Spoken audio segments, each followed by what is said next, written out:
Start રાજ્યમાં બનતા અપરાધિક બનાવો, માર્ગ અકસ્માતો અને અન્ય ઘટનાઓ અંગે આધુનિક ટેકનોલોજીની મદદથી ઘટના સ્થળ ઉપર નાગરિકોને ત્વરિત મદદ મળી રહે તે માટે રાજ્ય સરકારે નવતર અભિગમ દાખવ્યો છે.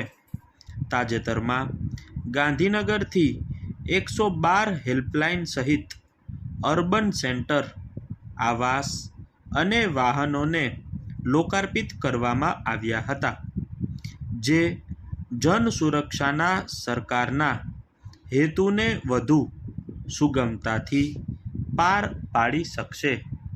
Full stop para.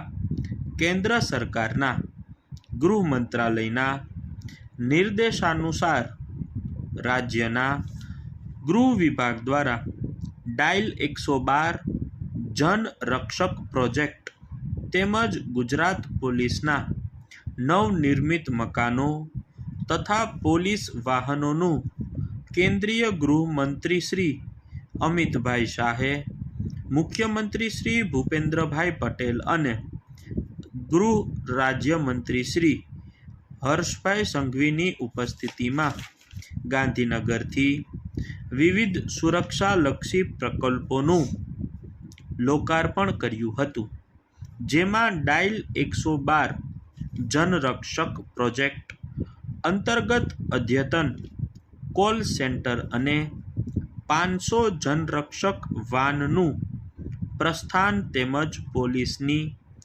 Mobility improvement programme હેઠળ નવીન 534 જેટલી બોલેરો વાનનું લોક સેવા માટે લોકાર્પણ કરવામાં આવ્યું હતું. Full stop para. આ ઉપરાંત ગુજરાત પોલીસ હાઉસિંગ દ્વારા ગૃહ વિભાગના ₹217 કરોડના ખર્ચે નવનિર્મિત રહેણાંક અને બિન રહેણાંક મકાનોનું પણ કેન્દ્રીય ગૃહમંત્રી શ્રી અમિતભાઈ શાહના હસ્તે લોકાર્પણ તેમજ દેશમાં પ્રથમવાર ગાંધીનગરના માણસા પોલીસ સ્ટેશનને બ્યુરો ઓફ ઇન્ડિયન સ્ટાન્ડર્ડ દ્વારા આપવામાં આવેલ IS 15700 સર્ટિફિકેટ એનાયત કરવામાં આવ્યું હતું.